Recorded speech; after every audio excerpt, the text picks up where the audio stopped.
All right, shalom, shalom. First and foremost, we want to give all praises, honor, and glory unto Yahweh, Bahashem, Yahweh Shai, Bahashem, Rakah, Kodash. Double honor to the apostles and elders of Great Millstone, and peace, love, salutations, and blessings to the house of David, which is the elect, right? Coming back through the spirit and power of Yahweh, Bahashem, Yahweh Shai with another Sabbath sanctuary. And this is episode 71. The new age is in motion, all right? And that title, basically is layered right through the spirit, which, Lord willing, we'll be able to unravel it. But the new age, right, the new time, the eon age is in motion. Okay. And, that first layer, you can look at, from Esau and his, new world order, or attempt rather, to introduce this new world order, via his technology, right? That final form of this beast system. And in order to do so, they had to do what? Do away with the old, right? They have to collapse the old order, and that is what you see taking place. As far as these wars, right? As far as the repositioning of the financial system, right? You have a lot more talk of cryptocurrency, stable coin, right? All these things is being spoken of, more and more, right? The Clarity Act, they had passed the Genius Act last year, and I think the Clarity Act is based off of basically the regulation, right? The federal government regulating the whole crypto system. So while that is in place, which they're speaking about it, but it's not really making mainstream headline media, because you have this war going on. You have the talk of prices of energy and all these things going up, which is all according to prophecy. But in the background, that's what's really this is all leading them to, right? And really, those things could actually exacerbate the need for this system, right? Though, as we always say, the Hegelian dialectic problem reaction solution, right? And they've already, spoke of speaking about these technocrats. They've already spoke of how there's not going to be any need for money, right? The UBI universe, or now they call it UHI, universal high income. Um, and you already see how people are already reliant, right? Businesses, jobs, they're already reliant on artificial intelligence. So that is something that is playing out right before the masses of people's eyes, right? And people already have adapted to these things as well, right? Whether it be learning how to cook, or learning how to communicate, right? Everything is now being filtered through artificial intelligence, which is making people more reliant on what? Technology. But on the flip side, or should I say on the second layer of that, the real new age, right? The permanent new age, I should say, is going to be the kingdom of heaven on earth. Okay. And the reason why the Lord, as Yahweh Shai said, that these days have to be shortened, right? The days that we're living in, which is the end days, right? These times that we're seeing that this devil is bringing upon this world, which is a completely unnatural way of life. Okay, he's trying to create an unnatural life on top of natural life, and that's why Yahweh Shai said that if he didn't shorten these days, there would be no flesh saved. And Esau doesn't want flesh saved, because if flesh being saved is something that he can't control, he can't manipulate. That's why you had guys like Yuval say that they create the inorganic, right? They have the power of data, and whoever controls data controls the system. Okay, and Esau is trying to be like the Most High, is trying to merge that technological system with actual the creation of the Most High, which is what? Man, right? Make that into one organism, right?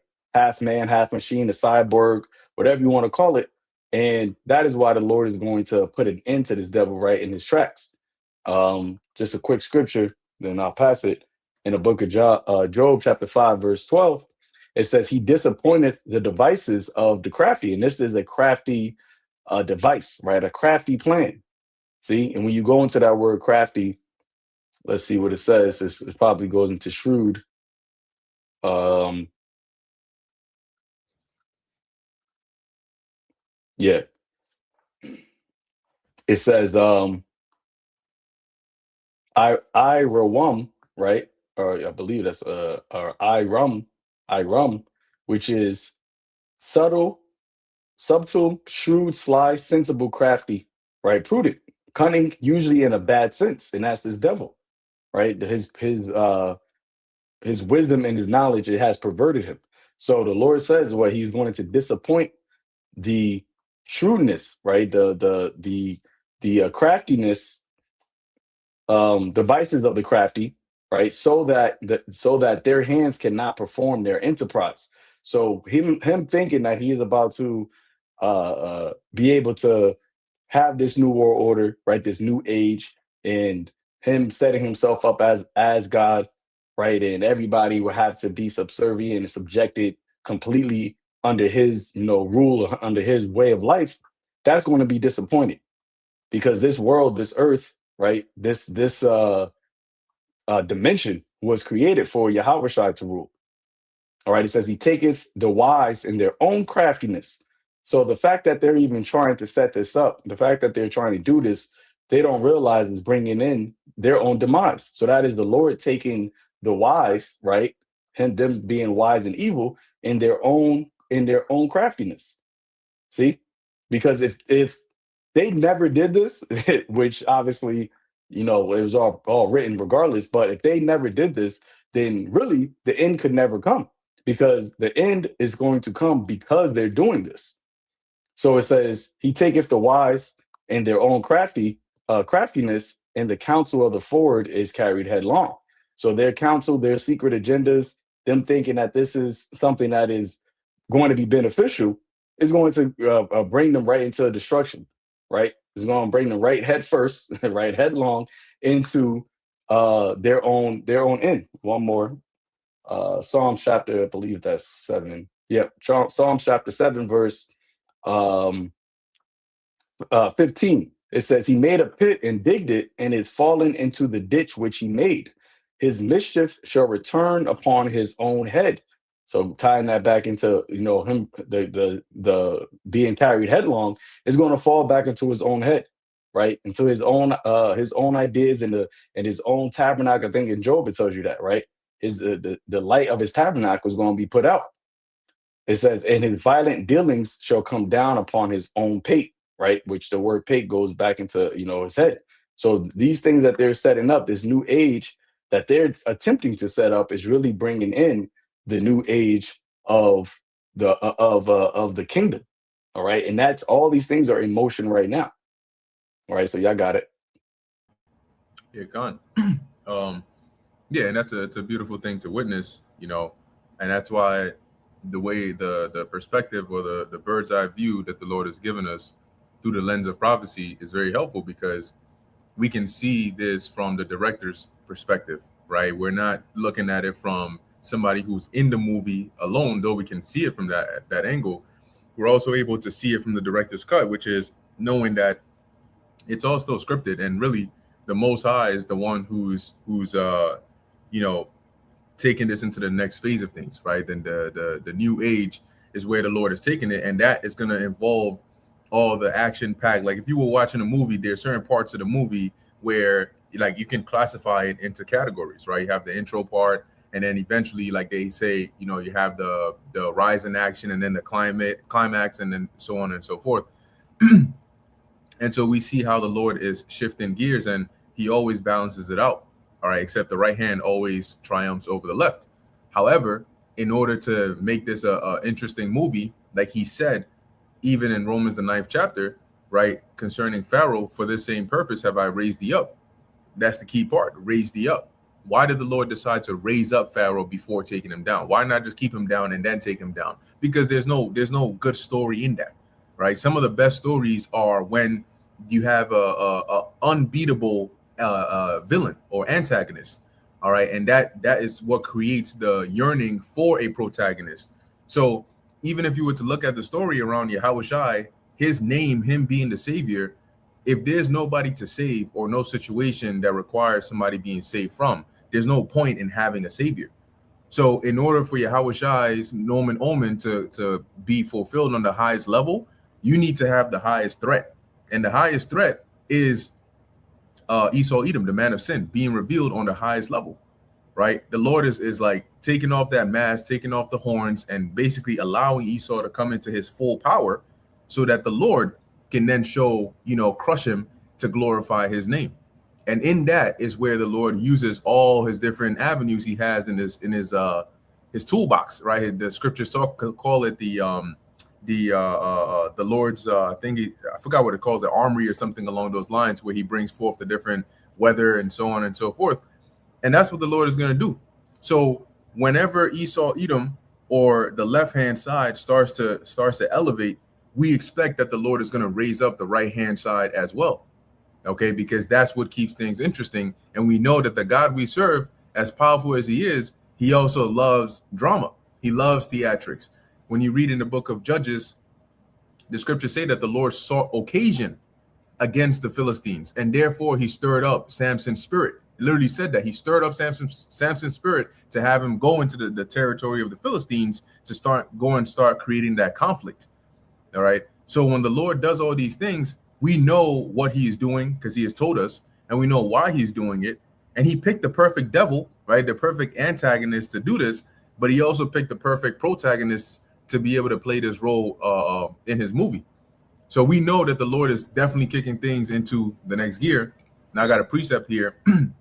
And this precept also, this is why we understand fully that it doesn't matter what they say or what they look like. They cannot deviate from the plan. The script, right, that the Lord has put in his movie is different than actors. Actors read the script and they act, okay? The Lord's script is programmed into your mind and you live it. You don't act out the Lord's script, you live it. So Proverbs 21:1, it says the king's heart is in the hand of the Lord. As the rivers of water, he turneth it whithersoever he will. And that's why, and there's also another precept in Proverbs which mentions that man's goings are of the Lord. How then can a man understand his own ways? So the king's heart, meaning his mind, is in control, right? The Lord has control over that. So when the Lord says you're gonna go to war or you're gonna come up with this new technology for this very purpose, that's a script he's programmed into their mind. In the book of Job, it mentions that, right? While men is sleeping, the Lord sealeth their instructions into their minds. So that script is written into their actual minds, into their heads. And so when they wake up, as it says, they practice, when the morning's like they practice it. What are they practicing? They're ultimately practicing what the Lord has put into their minds to practice. You buzz got it. Yeah, you got something, Shalama? Yeah. Yeah, I just wanted to focus really on the title of the lesson that you had, because it says the new age is in motion. And when you look at it, there are two nations that are really looking for a new age, essentially a forever age. Esau, Edom is looking for to continue his age. And like it says in Second Ezra, Jacob is the beginning of that follows, which represents a new age. And in that new age, both is looking for what? Immortality. Both is looking for what? Power. Where Esau is trying to attain power on the left hand, but what? Worship, the Heavenly Father is going to give us power on the right hand. And there's going to be a clash of powers to where you're going to see who truly has the true power, whose power is really stronger. Because when you go back to brothers slightly mentioned with Egypt, Pharaoh and their magicians were able to do some of the things that Moses was able to do, like with the rod turning into a serpent, the water to blood. But there was a certain point where they couldn't copy, and the magicians had to admit this is the finger of God. Like, yo, this is a level that we can't go any further. We can't do anything else past this limit. Like, we're not able to copy this. The God of the Hebrews is really showing himself. So Esau's going to have his stuff on the left-hand side, where it's going to show him to be like, quote unquote, a God, to quote unquote have control. But when the Heavenly Father gives his men power, it's going to really show and really grab the attention of people like, yo, what is this over there? Because people like sensationalism. People like something sensational, something that will grab their attention. So when people see men of the Lord healing and they don't need technology, but just calling upon the name, that's going to turn their eyes over there and say, what's this over here? What's what's this about? What's that name? And it's going to gather the elect. So I just want to focus on that part of the lesson with the title of the name. Hey, Shalom, Hakim. How about you? I have a precept to add to what you were saying, Shalom. This is Exodus 7:1, and it reads, "And Yahweh said unto Moses, See, I have made thee a god to Pharaoh, and Aaron thy brother shall be thy prophet." And it's it's heavy how that the Lord set it up there, because the prophet is the mouthpiece of the Lord. So in essence, the Lord is saying, basically, I made you like a god unto Pharaoh, or I made you a god unto Pharaoh. And Aaron, since he's the one that was speaking, because Moses said that he wasn't, a good speaker, that he had he had like a stutter, that Aaron would be the one to speak on his behalf. But the point being, the Lord made him over Pharaoh, gave him power over Pharaoh, and made him a godlike figure to Pharaoh because of the things that the Lord was having him do. And if the Lord did it back then, why wouldn't he do that now? Right? Because we know, and I got this, just a quick one to add to it. Jeremiah 16 and 14. Therefore, behold, the days come, saith the Lord, that it shall no more be said, the Lord liveth that brought up the children of Israel out of the land of Egypt. But the Lord liveth that brought up the children of Israel from the land of the north, and from all the lands whither he had driven them. And I will bring them again into their land that I gave unto their fathers. Right? So, the land of the north is North America. And that's where the great deliverance is going to be. Before, right before this place is destroyed, the Lord is going to take with a mighty hand, just as he did in ancient Egypt. He's going to take his people, his elect, from this destruction. So this new Passover is going to overshadow the ancient Passover. So if the Lord was doing these different miracles, these different plagues, casting them upon, Pharaoh and his people back then in ancient Egypt, we know that this is the modern day Egypt. This is spiritual Sodom and Egypt. So and this is way more wicked than they were doing back then. Even though the ancient Egyptians were doing a lot of wickedness, they have taken it to a whole new level again through this technology. As you have in the thumbnail, you got the cyber, Terminator, robot soldiers, and all that. So they're taking it to a whole nother level, and with their magi's on the left hand, which the left hand represents the spiritual demon Satan, because that's where they get their power from, through that left hand. So if the Lord had elevated them to have this much more power and do this much more wickedness, how much more is he going to raise up his men in these last days to overcome it and to cast these different plagues, man? All right. And you see plenty of plagues going on based off, the words that the Lord has been having us speak. People are dancing to the tune of prophecy, whether they like it or not, whether they know it or not. All right. You got explosive diarrhea. You got nasty, all these plagues going on. I forget what it was called, cyclo something, fungal storm. I never even knew there was such thing as a fungal storm. You see? So there's all types of plagues and things going out. And who has been the one speaking about plagues? The Lord's servants, the prophets.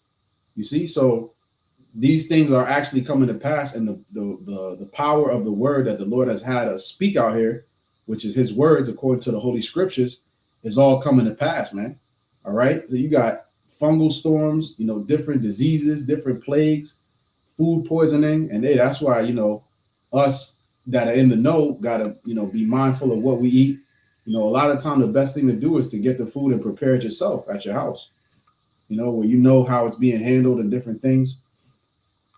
Even then, it's all going to rely on faith. We got to rely on faith anyways, and trust in the Lord and pray on the food before we eat it, But point being, man, all of these plagues are coming forth.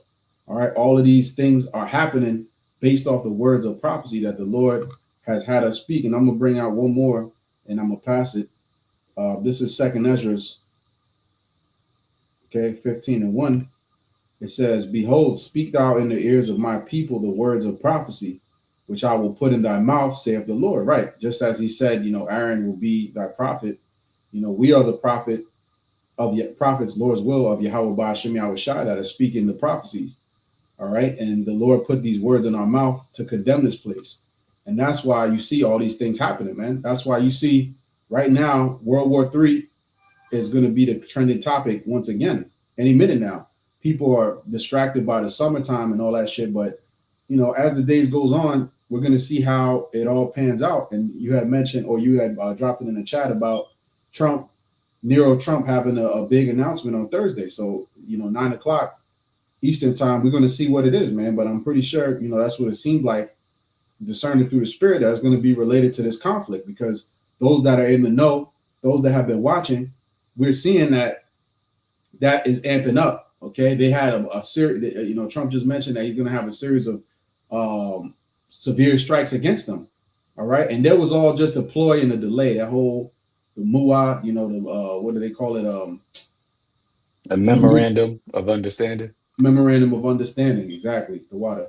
So all of that shit, is a funny ass name for it, a MUA. But, all of these things going on is tied in with biblical prophecy, man. All right. And it says what? And cause them to be written in paper, for they are faithful and true. So everything that the Lord been having us say is happening. It's coming to pass. And these people, all of the inhabitants of the earth, including us, are subject to biblical prophecy, are subject to the words of the Holy Bible. All right. So the things that we say, it has power, So in a sense, we have spiritual power, because the things that we say, everybody on earth is subject to the words of prophecy that the Lord has put in our mouth. All right.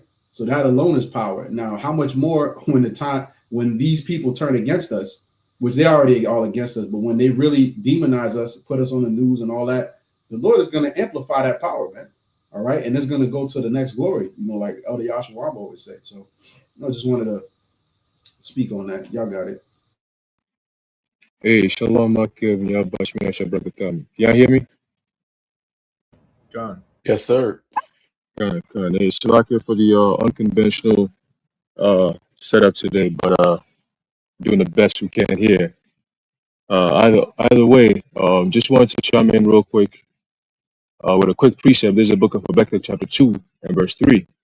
It says, "For the vision is yet for an appointed time, but at the end it shall speak and not lie.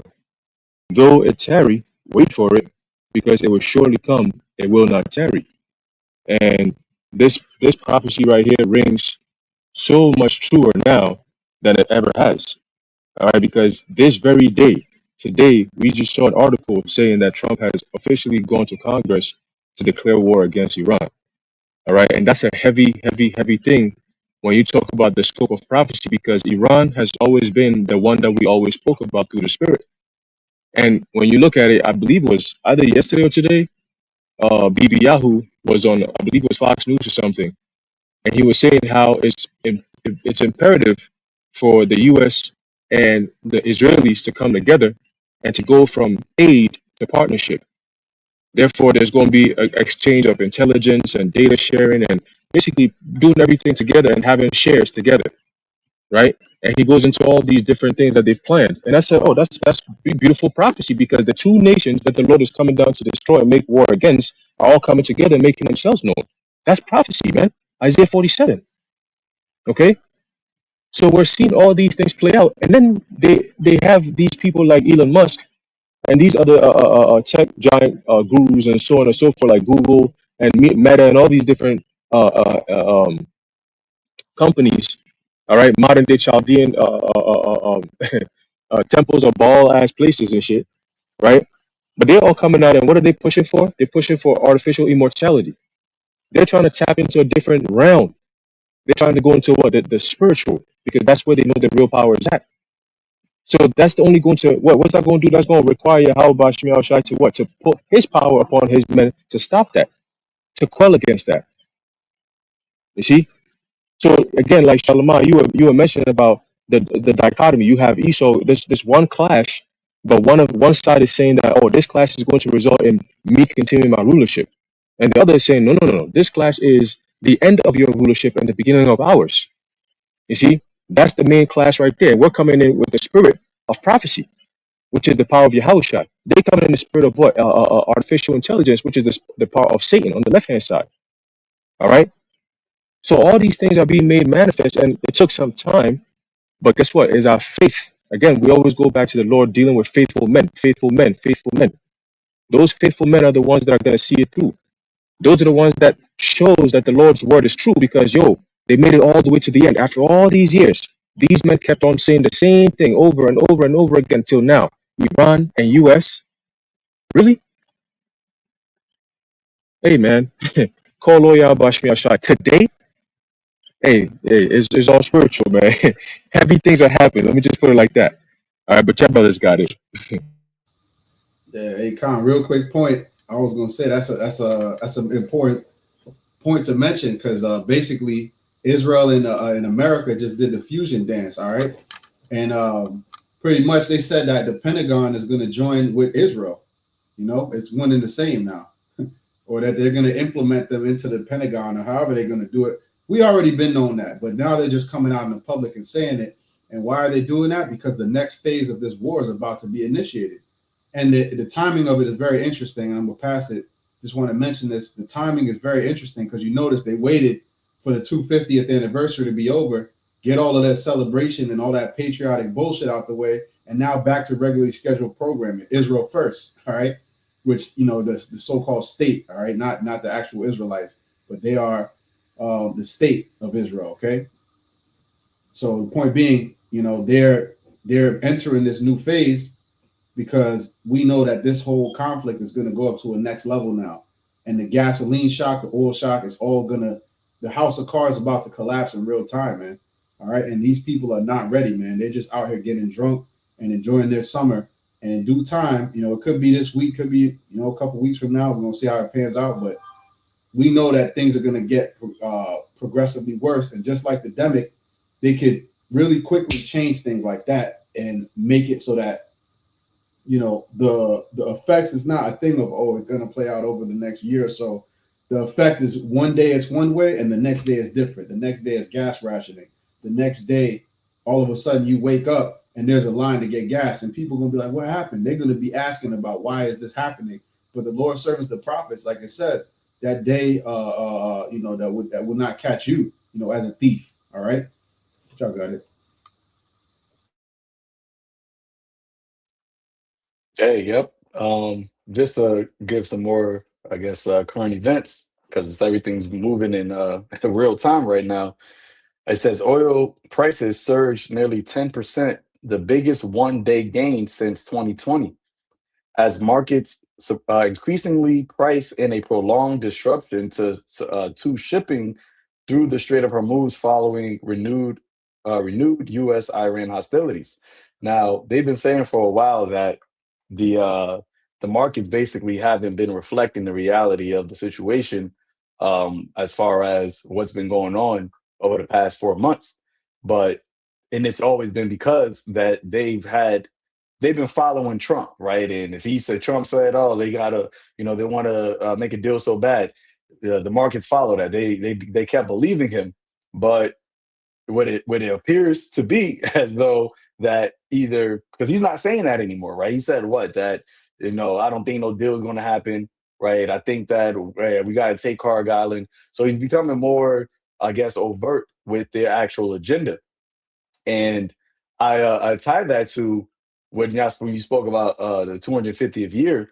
It's interesting how that day or that weekend there were so many cancellations, right, of the celebrations, right? They had to run into I think it was the African American Museum over there in DC, right? A whole bunch of MAGA Edomites had to run into the African American Museum because of the storm, right? You had that the skies over New York, red. So all of these things are signs, right? Now the Lord tells us that we are not to be dismayed at these signs in heaven, but the heathen are dismayed at these things. So Esau, being a heathen, right? He sees these things, right? I think Isaiah 47 tells you that they have their astrologers, right? Their monthly prognosticators to try to interpret the signs of the heavens and see what is happening or what type of fortune they're going to have. And the fact that the Lord had that happen on that day where they were supposed to be celebrating and being joyous and being festive, you had all of these signs in the heavens that is showing Esau that nah, your shit's over. Him in his mind, that's probably why also, right? Why they even moved faster, like the next week into doing all of this shit. Because as it says in Revelation, that let me pull it up, Revelation 12 and 12. Um, Therefore, rejoice, ye heavens, and ye that dwell in them. Okay, starting with the angels, Yahushai, the men and women that have passed, right? But also, as I always say, we have our conversation is in heaven. We're of this world. I mean, we're in this world, but we're not of this world. So the spirit that we have, right? It because really it comes from the heavens. So we also are rejoicing as well. It says, "Woe to the inhabitants of the earth and of the sea. For the devil is come down unto you, having great wrath, because he knoweth that he hath but a short time." So he knows he has a short time to try to, which is a vain thing, as it says in Psalms, the second chapter, but try to, break their chains from God and his anointed, right? Because they know that when Yahweh returns, that at that point, it's like you literally have zero time left, right? I mean, you already have zero time left. And ever since Yahweh came on the scene, he said it was finished, but your pride of your heart has deceived you because you still feel like you got the ball in your court that you could still score 1,000,000 points in 10 seconds. It's not going to happen. But your pride is going to make you think that you could do it. And that's fine because just like how with Pharaoh, the Lord had Pharaoh get puffed up to a point. Pharaoh was fighting against a god, and yet he was still proud, right? He still believed that he had the capability as a man to challenge the Most High. So Esau Edom is in that same stead. That's why Paul likened that when he mentioned Esau, right? He went into the story of Pharaoh because that's the position that Esau was going to be in these latter days. But the fact that you had all of those things happening on the earth in their 250th year anniversary is a sign unto them. It's a sign unto us, but we're not dismayed at it. But it's a sign unto them that their time is over, and they're going to try to fight and try to do whatever they could do and move fast with it to try to solidify themselves. But the Lord, as it says, let me pull that in the book of Psalms. I think that's 70. So yeah, Psalm 73. I'll start at verse. Um, I'll start at verse 15. It says, "If I say I will speak thus, behold, I should offend against the children of thy Salaki, against the generation of thy children. When I thought to know this, it was too painful for me." Right. And we've all been in that position, just like with Jeremiah, right, where he said that, he was deceived, right? Ever since he cried out, it was all he was dealing with was suffering and people coming at him, X, Y, and Z. But that's the position that the Lord puts the prophets in because it is through that affliction, right, that you become acceptable, right? As it says in the Wisdom of Solomon, the third chapter, that acceptable, what that's Sirach, the second chapter, acceptable men in the furnace of adversity. All right. But reading on, it says, until I went into the sanctuary of God, then understood I therein. So it's not until you come into this truth, this fold, right, this knowledge and wisdom, you open the door into Yahweh, right, and He sups with you. He gives you this information, this knowledge, right, this esoteric, insight that this world cannot receive because it is through the Rakah Kodash, which is a gift from the heavens, right. This is not something that is attainable on the earth. All right. And these devils, as the brother mentioned before, they are attempting to try to get immortality, right? Something that has never been done on the earth, right? Except for by one man, Yahweh. But in their minds, they believe it's something that can be done. And it's because Yahweh walked the earth, right? They got the records of it. They know that Yahweh rose, right? And although they try to put out that lie, I think it was the scribes, the Pharisees, that try to say that his disciples stole the body. They all know that was BS. You see, but they're still trying to attempt to gain immortality because of the blessing, the promise that was all the way from Esau and Jacob, right? But they know that the true Israelites, they're the ones that are going to receive it. And this is what we are speaking of. This is what we are waiting on. This is why we have the patience. This is why we have, the endurance, because there is a reward, as Yahweh Shai said, that is with him, that we are going to receive if we be found faithful unto the end. So it reads, so that's why when it says here, until I went into the sanctuary of God, then understood I their end. So their end isn't that they get this off, that they get the new age, right? Their end is going to come because they thought that they can get this new age. They thought that they could fight against God. They thought that they could persecute the Israelites, and nobody was going to, the Most High wasn't going to do anything.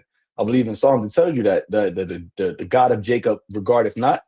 See, they thought all these things because for a time we were in their hands. I mean, we still are, but we were just destituted, right? We didn't have any type of knowledge of ourselves. We went to them for the one of all things, right? We stayed upon them, and they thought as long as they kept us in that position, then you know what, we have all the time in the world to try to gain the blessing of Jacob. We can steal the blessing back from Jacob. But now that they see the Israelites awakening, right? Now that they see and hear the name of Yahweh Ba'ashem Yahweh Shai being exalted on the earth, now that they see that we're crying unto him, right? And we have amended our ways, now they see that, oh, wait, there's not much time left for us, because they know the records that when Israel calls upon their God, our God, he reacts, he responds, right? In Egypt, it tells you that in Exodus, the second chapter, that the Lord heard the cries of Israel and he had respect unto them. The Lord has never had respect unto any other nation except his chosen people, except his people. And now that we once again have been made sons, right, been adopted through the blood of Yahweh Shai, it was only that number that we were longing for, which was going to come into fruition through the preaching of the gospel, which just has been done. We enter into the labors of our elders and their elders, and now we're at the time. We're at the very moment, right? We're in the time where all of these things are about to manifest. And as it says, surely thou didst set them in slippery places. Thou castedest them down into destruction. How are they brought into desolation as in a moment? They are utterly consumed with terrors, right? As in a moment. Because really, as we always say, starting from 2020, it seemed like time just started to go warp speed.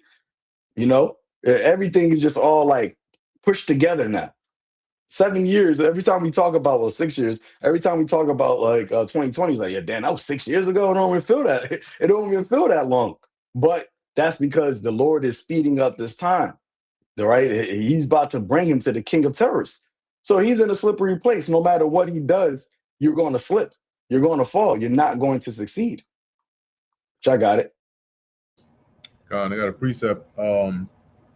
Just going along basically what you were saying concerning Esau. See, the deception also lies in the trap the Lord set for him, which was in power, right? Like the Lord remember, the scriptures mention them as being the basis of men, the basest, right? And the Lord put them in a high position. And so that deceived them, right? Because they don't realize, and this is something that even affected kings in Israel, right? Where the Lord would put them in a position, they would be good, right? They would be chilling, and then they would get beside themselves, right? And forget, like even Saul, right? And I think Samuel said to him that before the Lord chose you, you were small in your own sight.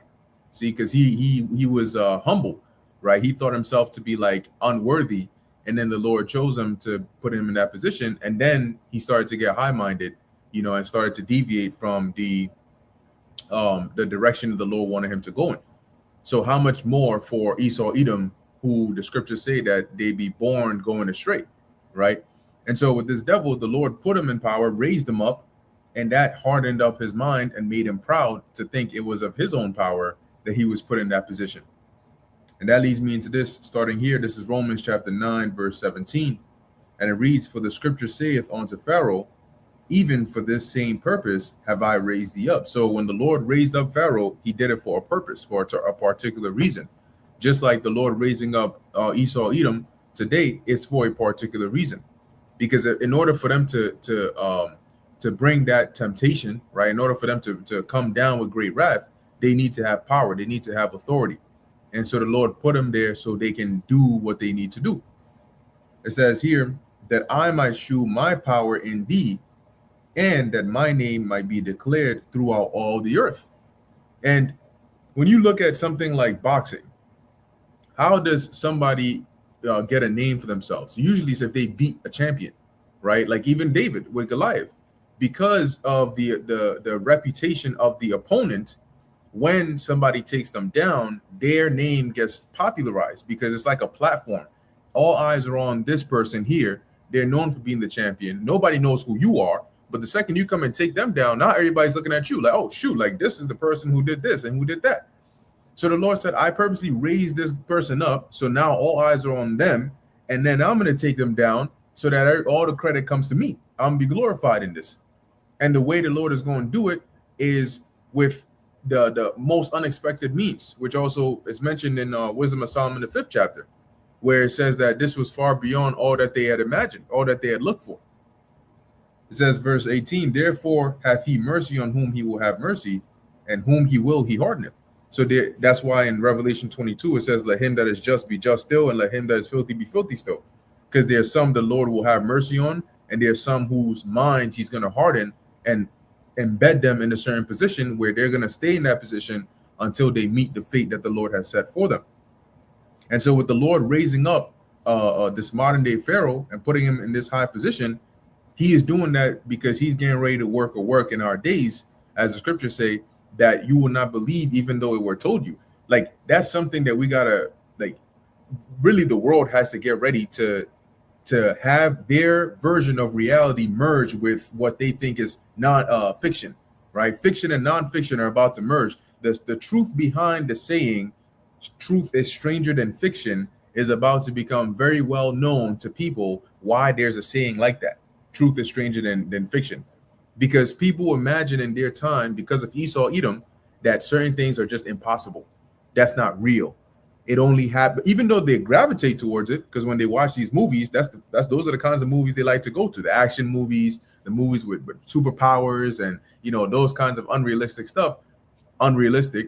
They gravitate towards that, but in their minds they're like, oh yeah, but that's not real. So they'll experience it in a video game or experience it on TV, but they think it's far from reality. Well, the Lord is getting ready to merge that fiction and nonfiction together and show you what the true reality actually is. In fact, this artificial mindset that people have been in, that's the real nonfiction, because that's not real. It's a mindset Esau has put upon the people and conditioned them to think this is reality. No, there's no possible way. So now people look at the scriptures, and when they read about the miracles, they think that's just fiction. Oh, that's the fantasy part of the Bible. I just take the real parts of it. Well, you're about to see that come into real life. Now I got another precept here, and this is a saying which the Lord used at different points in time when he was about to do something drastic. And 1 Samuel 3:11, it says, and the Lord said to Samuel, behold, I will do a thing in Israel at which both the ears of every one that heareth it shall tingle. Okay, so not one ear, but both of them are going to tingle when they hear it. And when you go into the word tingle, it's to have the same effect as like when somebody's afraid and their teeth keeps like, shattering against each other, or their knees keep shaking and it's uncontrollable because they're afraid. So the Lord is saying, I'm about to do something so drastic, so out of this world, that even hearing news about this is going to shock this person's mind so much that they can't even, their body's going to physically react to hearing this kind of news, because you're hearing something your brain says is not real, but you're hearing it from a source that is real and is not lying to you, right? If your government came out and openly said this, here it is, now you're looking on the TV and you've seen, like they're showing these movies when individuals have spiritual power, like in Supercell. In Supercell, in the beginning, it was like rumors. Oh, there's certain people like, oh, there was some guy that flew and it is like a short clip of it on YouTube, but it's not too clear, and you just see like, and you're like, oh shit, yeah, that's, and it's like it sounds like rumors, but when you start to see that on your news, your Fox News and your mainstream media, and they're telling you, no, this is real, but these are like alien hybrids or some shit like that, people are gonna start to like bug out, but that's a narrative that Esau has on his agenda, because that's the only way. He ain't gonna come and say, no, these are men of the Lord with, with spiritual power. He needs an angle to demonize it that is also going to be in line with the return of Yahushua, as to why they need to band together to fight against the Lord. Because if you were to tell people that, hey, we're going to fight against the Messiah, they're going to look at you like, well, then aren't you the anti-Messiah? Aren't you the anti-whatever? So they need to demonize the Lord and his men and his spirit, so that they can look righteous, or they can look justified in the things that they want to do. You brothers got it.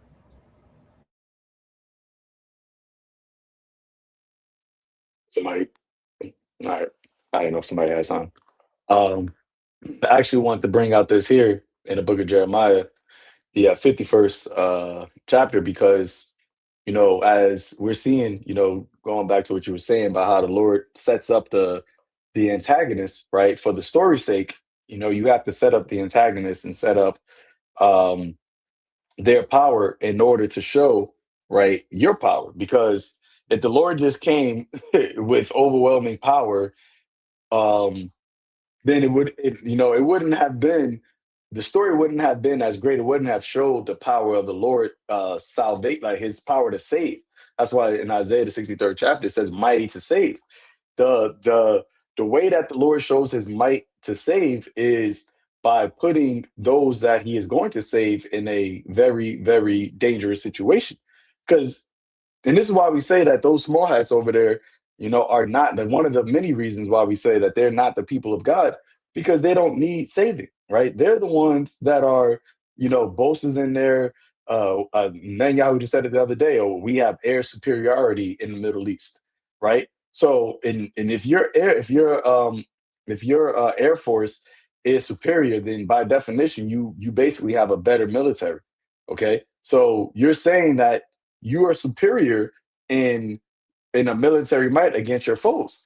So if that's the case, you don't need the Messiah to come and save you, right? You talk about your technology, how advanced it is, your science, falsely so-called, but you talk about how you lead the world in science innovations. So all of these things you boast in your own hand, right? You boast in your own dealings and doings. You're not boasting in the power of the Lord, right? You don't even say that the Lord, right, gave you these things. You said Trump, right? Or you say America is basically your backer. So where is the power? Where is the glory of the Lord being fulfilled by way of these people claiming to be the people of God? It's not there. But those that are the true Israelites that are want to call upon his name in truth, which is another thing they don't do. We are in a position, just like how you read in various different times, right, in our history, where the Lord has our enemies encamped around about us. They, we are outnumbered, right? We're out, strength. And what happens, right? Somebody, a man of the Lord or men of the Lord, stand up and cry unto the Lord, right? Beseech the Lord, and the Lord comes and acts on our behalf. And that is what is recorded, and then that is what is seen as the Lord getting his glory. So in this time around, it's going to be just like that, but on the greatest fashion ever, right? All of the other stories, which there are still great stories and they're going to be told, but this is going to be like the greatest story ever told, right? And we are in we are the actors right now in this time, right, or in this plot, who the Lord is going to use. And we strongly, wholeheartedly believe that we are going to be, the Moses of this time, right, or the Jehoshaphat of this time, or the Maccabees of this time, right? And those men are the same men, some of them are the same men coming back. But is this time where we get to say that, yeah, this was us, and the Lord used us to do these things. So when you read here in the book of Jeremiah 51, verse, start at 50 51 verse, I start at 15. It says, he hath made the earth by his power, he hath established the world by his wisdom, and he has stretched out the heaven by his understanding. Right? So the Lord did all this. And here it is, you have this devil trying to say that he came up with the idea of how the world was created. Right? He's just going to bypass what is written and say, "Oh, nah, it was the Big Bang, and then you had stars hitting each other, and then the galactic dust, and then that's that's that." And you got people that really sit here and believe this shit, right? Because his craftiness is shrewd, right? Or should I say, his wisdom is shrewd on the left hand side, so he can make it actually sound believable. You got to always go back to Eve.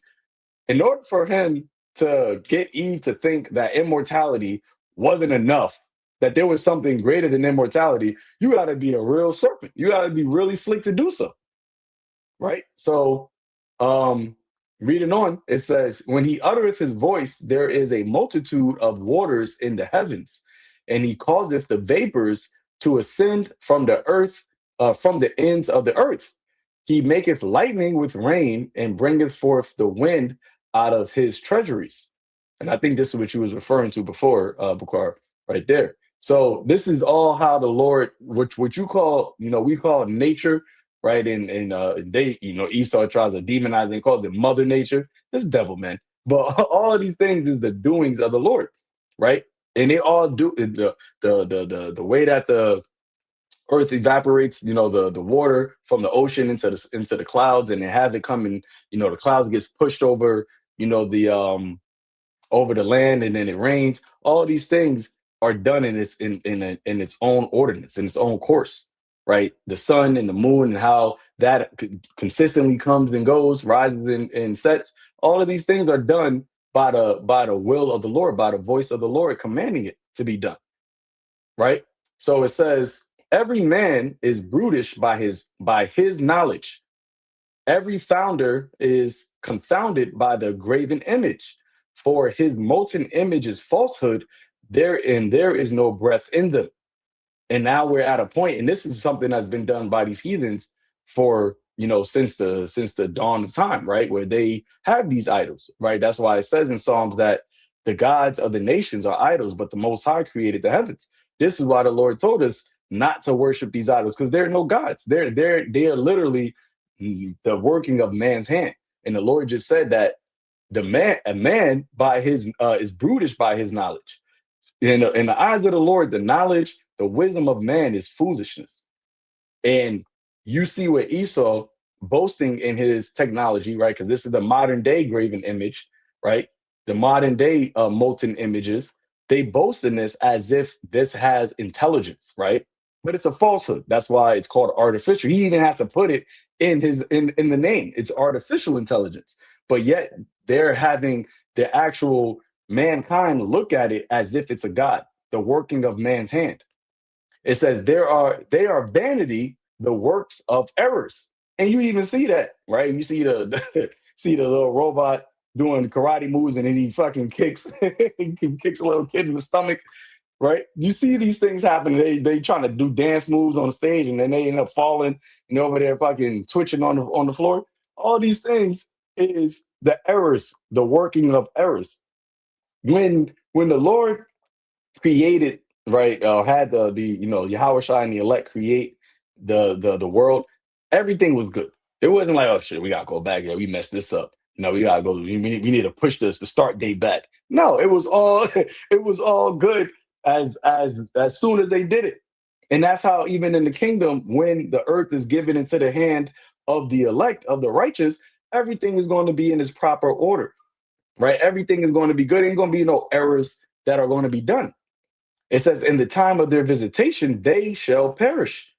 So when the Yahushai comes, and even before that, right, you have certain things that are happening, right? That is, I believe, I remember maybe it was like last year, 2 years ago, you had a big earthquake that hit, I think Tibet, where the monks and their temples was at, and you had a bunch of them die, right? And here it is. They're supposed to be so-called righteous men, godly men, but obviously they don't follow the right God. But where was their God to save them? So all of that is going to perish. All of these devils and their idol worship, their so-called holidays and the things that they boast in, all that's going to perish. Their AI technology, their robots, all of that is going to perish as well. But see, what the Lord is doing is He's going to have that perish by way of, as we're going to get into it, as a battle between his arm, his right arm, versus Esau's right arm, right, with his power, right, the right arm meaning power. So you're going to see who really is the true God. And as it reads, it says, the portion of Jacob is not like them, for he is the former of all things. And Israel is the rod of his inheritance. The Lord of hosts is his name. So the Lord is going to use Jacob, right? The Israelites, mainly the elect, the men, right, to be his rod. And as we read, thou art my battle axe and weapons of war. For with thee will I break in pieces the nations, and with thee will I destroy kingdoms. Just like how Esau, in his new age desire to use technology to get his superiority, right? The race to AI and who is going to have the best, models and the robotics and all these things. That is ultimately to do what? All of those technologies is all military industrial complex workings, man. It's not AI, open AI, Claude. This shit's not for the regular people. They give you the basics of, you want to go talk to them and have a little boyfriend or girlfriend, weird shit. But what they're really doing is all for what? Is all for the military industrial complex to have dominion on the earth. That's what this is all about. It's all about power, man. Right? But the Lord is going to use his sons, his creation, right? Which He created everything, but his sons, to destroy their creation. And that is what the world is going to witness. It says, and with thee will I break in pieces the horse and his rider, and with thee will I break in pieces the chariot and his rider, because this is what this devil boasts in. See, if they didn't have this technology, if they didn't have this military might, they didn't have all of these things, this devil, he would just be like, I've always mentioned, he would be like Homelander, right? You take away Homelander's power, what? He cries like a little bitch. That's what Esau. That is what who Esau really is. You take away his weapon. That's why when you see even now a lot of these tough Edomites, right, and they talk tough, is because they got a gun on them. You take away Esau's gun, they're not tough. They don't talk tough. It's either they got to be in packs. They show you that, in the Jim Crow era laws, right, where they will all come in a pack and they'll go to get one Jake. But if it was just a one-on-one type of situation, but you didn't have a weapon, you ain't gonna be like that, man. You never see no Edomite just go up to a Jake and just start talking shit. That don't happen. But so, like, brother, want to say something? Yeah, no, I was gonna say it's funny you said that. I did see an Edomite come up to Jake, but he got knocked the fuck out quick. He was on some kickboxing. You can tell he was training and shit. And Jake didn't give a fuck. Jake had hands and just mopped him up real quick. But and Jake wasn't even trying to have the conflict. The devil kept you saying, "Hey, you nigga," then he got all mad, and Jake just mopped him up. So, hey, man, how much more when we get those glorified bodies, man? Yeah, exactly.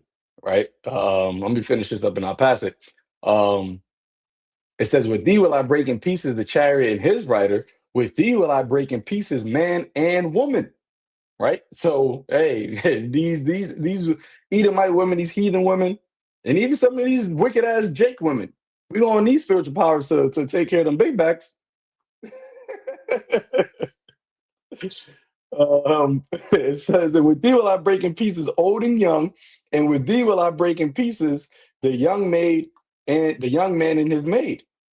And I will also break in pieces with thee the shepherd and his flock, and with thee will I break in pieces the husbandman and his yoke of oxen, and with thee will I break in pieces captains and rulers. So everybody's going to get it, by the hand of the Lord. Even in I think Ezekiel the 25th chapter, the Lord said that Esau is going to know his vengeance that he is going to lay upon him by his hand, by his people Israel. That's how you're going to know the vengeance. You got it. Yeah, gone. And when you said that, I was thinking about Judas Maccabees, right? I have an account here, and when you read about Judas Maccabees or Maccabeus, when the scriptures describe, even when you're reading in First Maccabees, which I have here, the scriptures describe the way that he warred, right, in the spirit. It was like it's done in a way where it's like it didn't explicitly say that he had spiritual power, and yet in his warlike strength he was feared, right, because the Lord obviously was with him, that he would prosper. But he wasn't, it didn't say like he was running around with like Samson like strength and the one-handed ripping people up in half. So if he could cause that much fear, and he was able to bring that much destruction upon our enemies in that time, how much more for now in this time, when the Lord brings, and the reason this time it's going to be unimaginable is because remember, back then they were dealing with swords, shields, bows, arrows, elephants, and all of those. Today you're dealing with bullets, right, which are much faster than arrows. Okay, today you're dealing with unmanned drones. You're dealing with Apache helicopters, stealth helicopters, bombers, SWAT teams, damn near freaking AI humanoid robots. Okay, super soldiers. These are the shit that you're dealing with. Technology that is like powered by AI that moves very quickly. Like literally killer type technology. Yeah, different kind of elephants we're dealing with today. But all of these, which are a part of Esau's arsenal, the Lord is gonna have to balance that. Why wasn't Samson shooting lasers from his eyes? Because he didn't need to. But in this time, we're gonna need that kind of next level power, divine intervention. Because if Lord, imagine Lord gave you saying weak, here it is, enemies are coming, all you can do is turn into a puddle of water, and then you turn back into human. Listen, bro, you might as well not have nothing because you can't cook. So Hey, Bruce Lee said be like water, brother.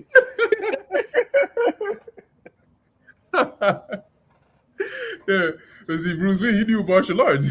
All you know is turn into a puddle and shit. The Lord ain't gonna have you represent him looking like that. He's like Pastor said in his latest video, the power is gonna be overwhelming, right? Because even those that experience it, Lord willing, that's us, where we be a part of those men, you will feel that, damn, like this is the power of the Lord. Like this, like I expected something, but if this is a fraction of the Lord's power, my goodness. Because remember, Samson, the scriptures say that when he was done slaying the Philistines, he says he was thirsty unto death. Like he needed water, because that's how heavy the spirit was on him. It said that like when he got activated, it said the bands that were on his hands burnt like flax. Like shit, bro. So you can imagine how intense the spirit of the Lord actually is when it's heightened and concentrated in this human vessel that we're in. So the time that we're coming into, like, you're gonna feel that power, and you are gonna feel like almost like overwhelmed, like, oh like, yo. Yeah. So anyway, let me not get too much into it. This is First Maccabees chapter 3 verse 1. It says, then his son Judas, called Maccabeus, rose up in his stead. And this is after Mattathias, their father, had died. And all his brethren helped him, and so did all they that held with his father. And they fought with cheerfulness the battle of Israel. So the Lord raised up, right, the Hasmonean family, the Lord raised them up as a defense, as a standard in their time against the enemy that came in like a flood. Because that is how Antiochus and his armies came in, like a flood. And the Lord raised up the standard via the Hasmonean family.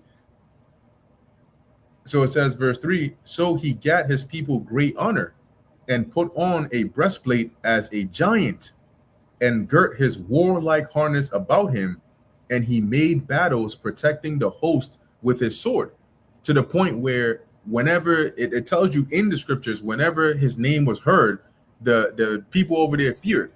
The enemies feared. Like, they were hosts where when they would hear Judas is coming, oh shit, not him. The one person we needed not to come is the one that's on his way. And rightfully so, they will get cooked. because Judas himself understood. And it's interesting because that's kind of like what King David would also say, that whenever he would go to war, it was the Lord that would give them the victory or not. That's why King David would always ask, Lord, should I go and go against the Philistines, or should I wait? Will you bring them and deliver them into my hands? And the Lord will tell him, okay, don't go, or wait, or go over here, or flank them, because the Lord is a man of war. So he gets excited when during these kinds of states. That's why, if you notice, most of the scriptures are revolved around conflict. Okay, most of the aspects in the scriptures is war. Whether we're losing or we're winning, there's a lot of wars. I think there's even a book called the Book of the Wars of the Lord, that's referenced in the scriptures, but it's not actually, like, we don't actually have access to it. So when you read the scriptures, the Lord is always dealing with war. That's why he's called a man of war. You think in this time, the man of war is going to have it be some regular old casual, slice of life, romance novel kind of shit? No, that's why he's raising up the left hand and pushing this age into a new level. Okay. Verse 4 says, in his acts, he was like a lion, and like a lion's whelp roaring for his prey. For he pursued the wicked and sought them out and burnt up those that vex his people. So you can only imagine, if a man was doing this with his regular human-like strength, how much more for, the Lord, lifting up men in this time. Now, obviously, you got to keep in mind that there is an order to prophecy. Like, the Lord ain't gonna give you spiritual power and say, okay, now go and take down the Esau Edom. That's not the point. It's for a purpose. The one who's ultimately going to take down Esau Edom is the Lord via Yahushai. But if you look at Elijah had spiritual power, but he still feared for his life. Like Elisha had spiritual power, but why did Elisha get up and say, you know what? Forget this. The Syrians are coming against us. I'm gonna just freaking cause an earthquake and just drown the whole land of Syria. He knew that, because everything had a purpose. Like, his purpose wasn't to do that. So the Lord has everything planned strategically and how he's going to do it, but we know that it's going to be glorious and perfect and unimaginable. Okay, that is the power of Yahweh Ba'asham Yahushai and the new age that we're about to experience, and the whole world is about to see. That's it.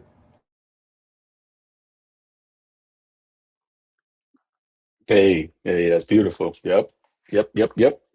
Um, but I have something else here. Well, actually, I did have one more here. This is Second Chronicles chapter 20, and I'm gonna jump, but just to give the background, as the subtitle reads, "A War with Surrounding Nations," right? And this is a time where, during the reign of Jehoshaphat, you had the Moabites, the Ammonites, and the Edomites, right? They basically joined forces to come and try to, fight against Judah, right? Because the kingdom was split during this time. And you had Jehoshaphat. I'm read this right here in the NLT, verse 3. It says, Jehoshaphat was terrified by the news and begged the Lord for guidance. He also ordered everyone in Judah to begin fasting. So what did he do? Because Jehoshaphat was a righteous king, a king that did good in the sight of the Lord.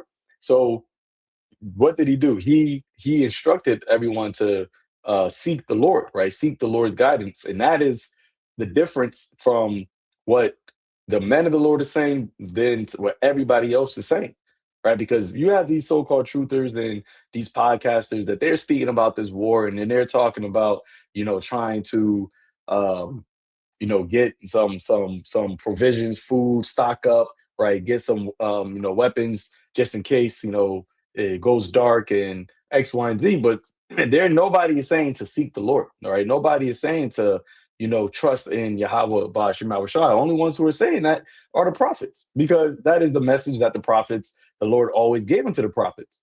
You see? And it's interesting because, what we're doing right here is basically like a podcast. And we watch, various podcasts throughout the day, right? Mario, I forgot Nawal, I forgot his name, but you have certain people that do podcasts and they have thousands of views, and hundreds of thousands of views, thousands of likes, all these things. And not once is anybody, speaking about, hey, well, we should seek the God of Abraham, Isaac, and Jacob, because that's not their lot, right? This is the lot of the prophets. Okay, so um, going on, it says, I'm going to jump. It says, verse 6, it says, he prayed, "O Lord God of our ancestors, you alone are the God who is in heaven. You are the ruler of all the kingdoms of the earth. You are powerful and mighty. No one can stand against you." And this is something that we also, have that knowledge of, right? That the Lord at the end of the day is controlling both sides of this, right? He's controlling Esau, he's controlling these other nations, right? Iran and America and the 48ers, them all fighting is all according to the Lord's doing. See? And no one can actually stand against the Lord. But he is our God. It says, "Oh, our God, did you not drive out those who lived in this land when your people Israel arrived? And did you not give this land forever to the descendants of your friend Abraham? Your people settled here and built this temple to honor your name.